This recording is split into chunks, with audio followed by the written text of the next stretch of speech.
It's time for us to talk about a movie called Snake.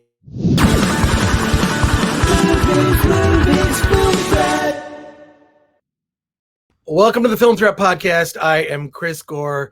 And if you've been listening to this podcast or watching the Film Threat Podcast on YouTube, you know I'm a huge fan of the drive-in. I love going to the drive-in. Been going almost every week since the lockdown happened because there were no movie theaters at the time. Now movie theaters are starting to make a comeback, but I still love seeing a film at a drive-in because there's a type of movie that really succeeds at the drive-in. Usually something in the exploitation arena, horror. I love that. And I went to Joe Bob Briggs' drive-in event right around Halloween, and I saw this movie called Snake Dick. And I'm really pleased today to bring on the filmmakers who created Snake Dick, because we need to talk about Snake Dick. And I need to tell them my experience of seeing Snake Dick. You're going to hear the word Snake Dick many times over the course of this podcast. So let's bring on David Mamoudiyah.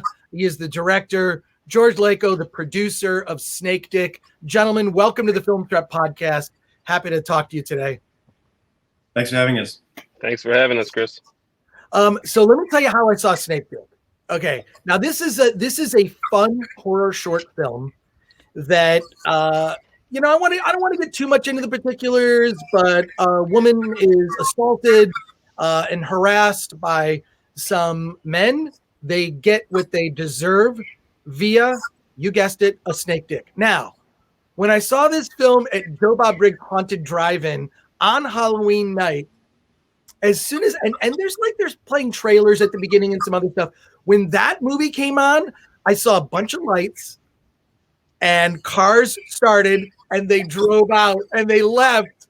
Now they had kids with them, right? And look, I mean, what do you expect? If you know anything about Joe Bob Briggs and like his show on Shudder, and I mean, like you're gonna see some stuff that you're gonna see some stuff that might offend. I don't know. I probably would not have brought young kids to see this movie, but now that I've eaten into your time, like tell me about like where this project came from. Was it just like one of those, like with any really good exploitation movie, it's just the title, like Texas Chainsaw Massacre, you know what you're getting into. With a movie called Snake Dick, you're going to get, it does pay off. Let me just say that. Yeah. But tell me about it.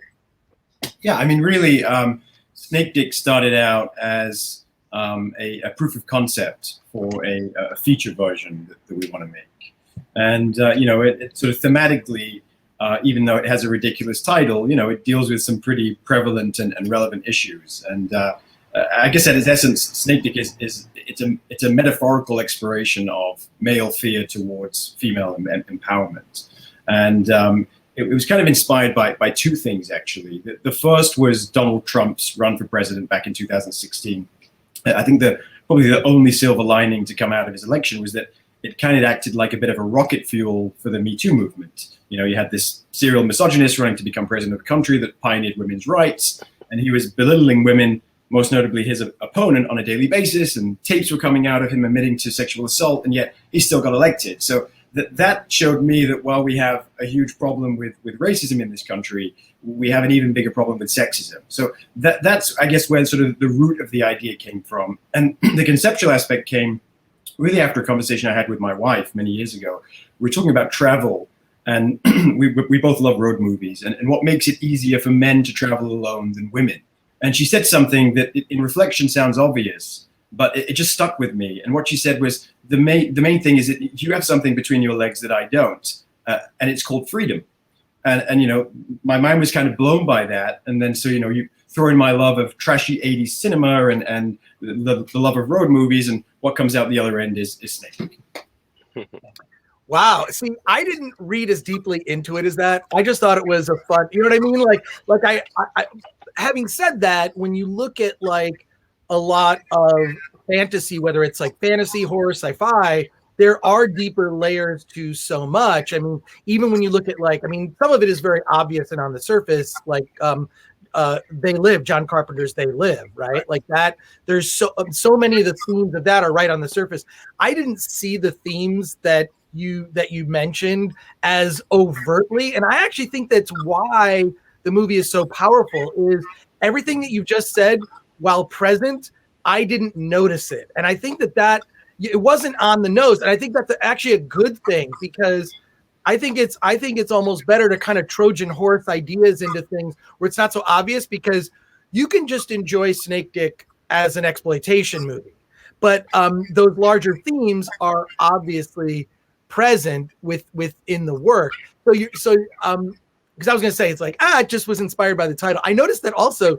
Did you release the movie on International Women's Day, right? Like in a promotion? Can Yes. you talk about that promotion, and how can people can see it online, the short? That's right. So basically, shortly after our festival run, which was a bit of a strange festival run last year, because a lot of the festivals we got into sort of unfortunately canceled due to COVID. So we remaining sort of online virtual festivals, and that's actually how we ended up playing at the drive-in. But shortly after that screening at the drive-in, Alta reached out to us. They're the streaming platform of Gunpowder and Sky, and they have another platform, Dust. And they sort of, buy up short films that they like, and they actually bought Snake Dick and wanted to premiere it on their platform. And we were like, oh, great, I guess we'll be playing on there next month. And then they told us the launch date for it was in March. And we were like, oh, like, why March? And then I think a few months later, they sent us the actual date for it, and we realized that they'd lined it up for International Women's Day, which was absolutely perfect. Wow. George, what are your thoughts on all this? And tell us about your involvement in Snake Dick. Yeah. First, sorry, go ahead. I was curious if, did David give you his pitch, like you said earlier, and you said, we're making Snake Dick. It's just like, I'm just curious, your involvement and thought. Yeah, so David and I own a company called Alpha Wolves Television together, and much like a lot of other crazy ideas Dave has, he calls me on the phone and he pitches me his fantastical ideas, and I always say yes, because I really believe in Dave's ability to ground these crazy ideas and make them almost like real life. When I was watching Snake Dick for the first time, I realized that the way Dave directed it felt like this could happen in today's society. Although it's such a mystical creature that comes out of this woman, there was something about it that was so relevant to today's world and what we live in. So Dave always has these amazing ideas, and I'm right behind him on all of them. Well, it's interesting because it's almost like something mythological. I'm sure you'll get into it in the feature. Yeah. Something mythological, almost Medusa-like, I feel like maybe I don't know how much you're going to go into detail and explain exactly how the Snake Dick aspect works. Yeah. And how much, certainly with a feature, you'll have more room to play with the themes that you mentioned earlier, because that is, that's a real concern is, can women travel alone, right? Like, is that something, but it's interesting. I'm surprised you didn't call the movie Freedom Dick because of your wife's comments. What do you plan to explore? And to have a short that not only plays Joe Bob's Drive-In, which must have been really fun to be a part of that, his drive-in event around Halloween, but also to get distribution for a short. Can you tell us a little bit about that? Because not every filmmaker is as fortunate with a short. Normally it's just like, God, I'll just post it online for people to see. But to not only be a part of Joe Bob Briggs Drive-In, but also to get distribution, that's not every pathway for every short filmmaker. So can you talk about how you orchestrated all of that? Or just speak to the power of the movie. The movie, and I have to thank you all. It's short. Yeah. My number one complaint for every short film I see, I have one note: too long. Right. Every single short film. I think your movie's it's under 10 minutes or something. It's very.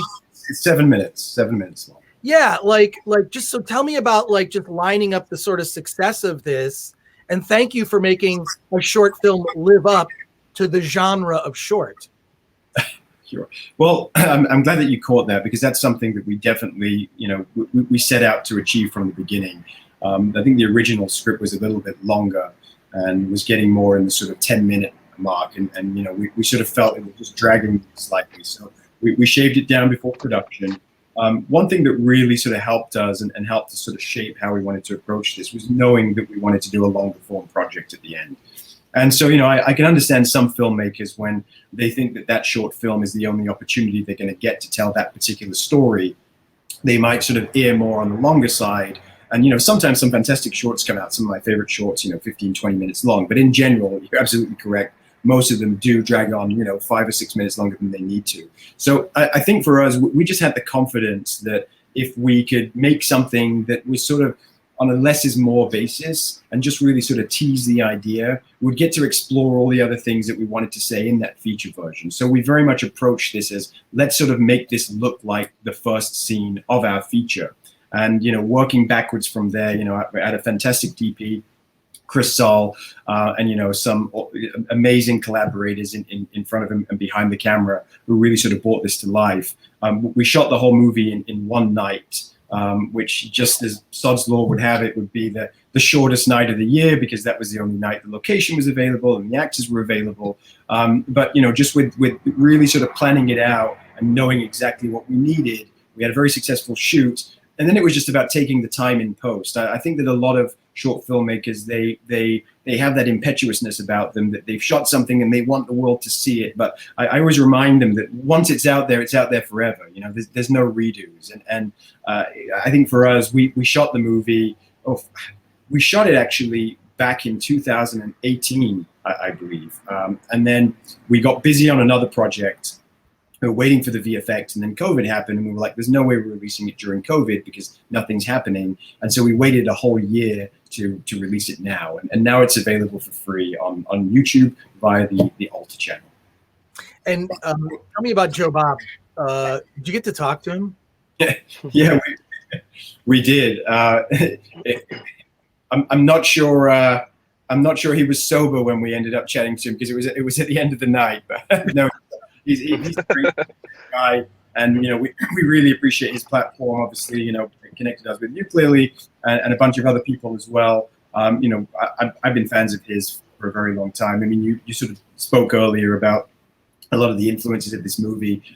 You know, John Carpenter certainly being one of them, Guillermo del Toro, and Joe Bob really sort of embodies all of those influences that we all love, especially in the sort of horror community. So, you know, we were really stoked when he said that he was going to screen the movie at his drive-in, and on Halloween as well. It was kind of an amazing experience. Well, what I really love about the short is, while the themes that you discuss are ever present, they're not overpowering. You know, it's not like. So I think so much entertainment today feels it needs to be on the nose with what the message is, as if the audience is stupid and is not going to get it.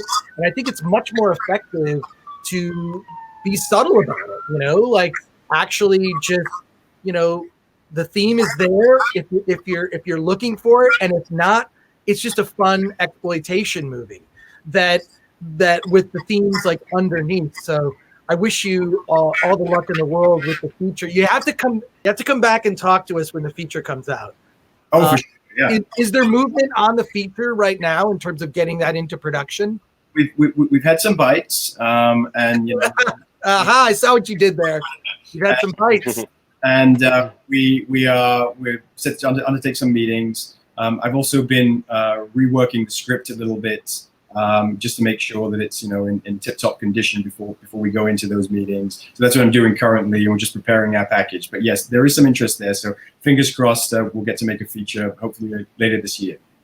Great. Well, George, David, congratulations on Snake Dick. If you're listening to this, catch it on YouTube. If you're watching this on YouTube, I'm going to put the link in the description of this video so you can, right after this, go watch Snake Dick.